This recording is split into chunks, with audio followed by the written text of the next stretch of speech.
विकास जी, आपका स्वागत है हरियाणा न्यूज़ में। बहुत बहुत धन्यवाद जी आपका। विकास जी, कैसा लगा कल पहले दिन सत्र की कार्यवाही में आपने हिस्सा लिया, राज्यपाल के अभिभाषण पर चर्चा हुई, कैसा लगा पहला दिन आपको सत्र में? पहला दिन का जो सत्र था ये 1 साल का विजन था कि भाई राज्यपाल जी का अभिभाषण हुआ, उसमें उन्होंने बताया कि भाई अगले 1 साल में हम क्या काम करें। मगर बात वही है, 10 साल से यही बातें दोहराई जा रही हैं। जैसे वो कहते हैं ना भाई, ओल्ड वाइन इन न्यू बोतल, वो बड़ा काम भारतीय जनता पार्टी का ये विजन है। ये आपने पूर्व मुख्यमंत्री भूपेंद्र सिंह हुड्डा की बात को दोहराया, ओल्ड वाइन इन न्यू बोतल, उस पर तंज भी कसा गया। पूर्व मंत्री अभी कैबिनेट मंत्री कृष्ण बेदी जो वो ये कह रहे हैं कि हार के बाद अब सदमे में है, तो इसी तरह की बातें करेंगे विपक्ष के लोग? नहीं, हार के बाद ये भी भारतीय जनता पार्टी वाले लोगों ने देखना चाहिए कि हार का कोई ज्यादा फर्क नहीं है। ये विचारधाराओं की लड़ाई है और थोड़े परसेंटेज से भारतीय जनता पार्टी जीती है और आज वो सत्ता में, उन्हें सबको साथ में लेके चलना है, क्योंकि वो ये कहते हैं समान विकास, सबका साथ, सबका सम्मान। मगर पिछले 10 सालों में आप देख सकते हैं जहां पे विपक्ष के विधायक थे वहां पे कितना काम हुआ है। जो काम 7-7 साल से मंजूर हुए पड़े थे, पाइपलाइन में थे, उन कामों को भी आज तक सिरे नहीं चढ़ाया गया। बिल्कुल, राज्यपाल का अभिभाषण हुआ, जिस तरह से आपने कहा कि ओल्ड वाइन इन न्यू बोतल, आप उसको लेकर के तंज कस रहे हैं, लेकिन कई सारी उपलब्धियां सरकार की तरफ से गिनवाई गई, कई सारी बातें कही गई हैं, आगे का विजन भी उसमें रखा गया है। क्या लग रहा है आपको, सरकार किस दिशा में काम कर रही है? सरकार बिल्कुल दिशाहीन है। यही विजन पहले भी था, हर साल ऐसे ही हो रहा है, पर काम तो नहीं हो रहा। काम चाहिए। आज बेरोजगारी कितनी ज्यादा है। मैं अभी सुकमा लेक पे सैर कर रहा था और जो बच्चे सुबह वो करते हैं, स्पोर्ट्स के बारे में तैयारी करते हैं, वो मैं उनकी बातें सुनने लग रहा था। एक जगह खड़ा होकर उन्होंने कह रहे थे भाई ये तो ग्रेडेशन लागू हो गई है, पहला बढ़िया था। कोई कह रहा है मेरी प्राइज मनी नहीं आई। कई बच्चे ऐसे हैं जो डी ग्रुप के थे, स्पोर्ट्स वाले थे, लगे थे जो पीछे से, अभी उनको 9 महीने हो गए हैं ज्वाइनिंग करे, उन्हें आज तक 1 पैसा तनख्वाह के नाम पे नहीं दिया है। तो इसके लिए कौन जिम्मेवार है? सरकार जिम्मेवार है। लेकिन सत्ता पक्ष के विधायक और राज्यपाल के अभिभाषण में भी ये बात कही गई कि सरकार की नीतियां जो है वो जनता को पसंद आई, इसीलिए पहली बार प्रदेश में ऐसा हुआ है कि लगातार तीसरी बार किसी दल को मौका मिल रहा है, वो भारतीय जनता पार्टी है। ये मौका सिर्फ और सिर्फ ईवीएम की वजह से मिला है, मनी पावर और मशीन की वजह से मिला है। जो मैंडेट है, मैंडेट तो खिलाफ है। 60% वोटर जो है तो भारतीय जनता पार्टी खिलाफ है हरियाणा का।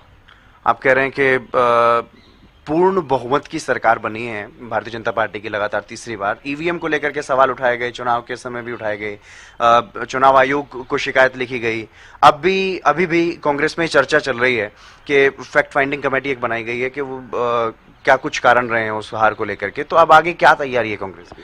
मैं तो एक बात कहता हूं, अगर जो भारतीय जनता पार्टी ये कह रही है सब कुछ पाक साफ है, तो उन विपक्ष को बोलने का मौका नहीं देना चाहिए। वो नहीं कहते अगला चुनाव भाई बैलेट उस पे होगा, पेपर पे, कोई दिक्कत ही नहीं है।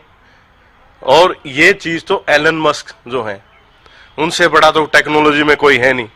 वो भी कह चुके हैं भाई कि हैक करना कोई बड़ी बात नहीं है। नहीं, आप पहली बार जीत करके आए हैं, आदित्य सुरजेवाला, ऐसे कई कांग्रेस के विधायक है, 10 से ज्यादा विधायक है जो पहली बार चुन करके आए हैं।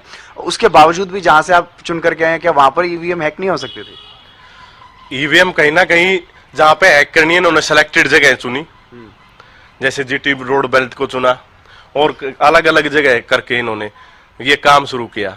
हर जगह इन्होंने मनी पावर का यूज करके कैंडिडेट साइड से प्लांट करे, जिससे जो विपक्ष का वोट था वो बटा। लेकिन कुछ कांग्रेस के नेता ये कह रहे हैं कि पिता पुत्र ने अपनी चीजों को बचाने के लिए, लोकसभा चुनाव में भी अपने बेटे को बचाने के लिए बाकी सीटों पर दांव लगाया, हरवा दी कई सीटें, इस तरह की बातें कांग्रेस के नेता तक कह रहे हैं। बालमुकुंद शर्मा भी कांग्रेस से निष्कासित हुए, शमशेर सिंह गोगी तो कांग्रेस में ही है, पूर्व विधायक रहे हैं, उनकी तरफ से कहा गया, कुमारी सैलजा की तरफ से भी कहा गया कि सीटों के बंटवारे को लेकर के सवाल उठाया। क्या इसी वजह से अभी तक नेता प्रतिपक्ष का भी चयन नहीं हो पाया? नहीं, नेता प्रतिपक्ष की कोई बड़ी बात नहीं है। जब ऐसे पहले महाराष्ट्र में भी हुआ था और अब भी जब महाराष्ट्र का चुनाव हो जाएगा तो उसमें के बाद हाईकमान को सब विधायकों ने अपना जो मत है वो बता दिया है। हाईकमान नेता प्रतिपक्ष बढ़ा देगी। और रही बात भाई, ये हमारी पार्टी के अंदर का मामला है और पार्टी के प्लेटफॉर्म पे बात होगी। पार्टी के प्लेटफॉर्म पे बात हो रही है, लेकिन फिर भी आपकी पसंद क्या है? आप किसे चाहते हैं? कौन सदन में आपका नेता हो, कांग्रेस का नेता हो? यहाँ पर हमारी जो पसंद थी हमने पार्टी प्लेटफॉर्म पे बता दी है और जो हाईकमान फैसला लेगी वो हो जाएगा। लेकिन लगातार जिस तरीके के जो सदन में मुद्दे उठाए गए, आज भी फिर से विधानसभा के शीतकालीन सत्र की कार्रवाई पर आते हैं। पहला दिन आपका रहा, आज दूसरा दिन रहने वाला है। कांग्रेस की तरफ से कौन कौन से मुद्दे ऐसे हैं जिनको सदन में पुरजोर तरीके से उठाए जाने की तैयारी?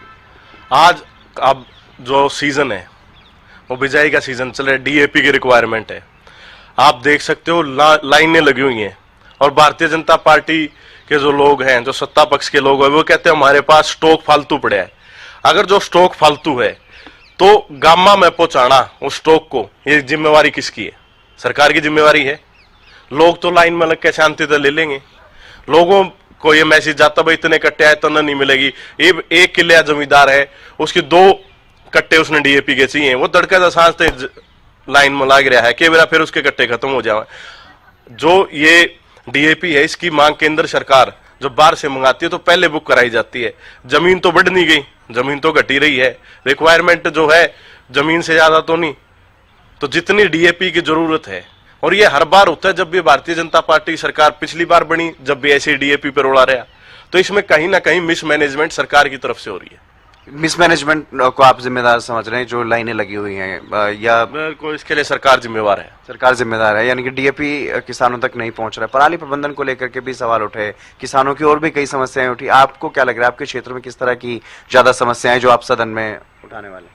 हमारे क्षेत्र में जो पहले काम हुए थे, जैसे कि सबसे जरूरी चीज है पानी, पीने का पानी, उसके लिए एक प्रोजेक्ट बनवाया था जिसमें कई गांव थे। ऐसे ही एक इरिगेशन का माइनर की बहुत ज्यादा रिक्वायरमेंट है, उसको बनवाने का आवाज उठाएंगे। हमारे जो भगवान परशुराम जी के नाम से कम्युनिटी सेंटर बना था, आधा बन गया, उसके बाद उसकी कोई सुध नहीं ली। आज उसके हालात जर्जर हो रही हैं। एक महाराणा प्रताप पहले इस कलायत में बना हुआ है, मात्र 11,000 रुपए में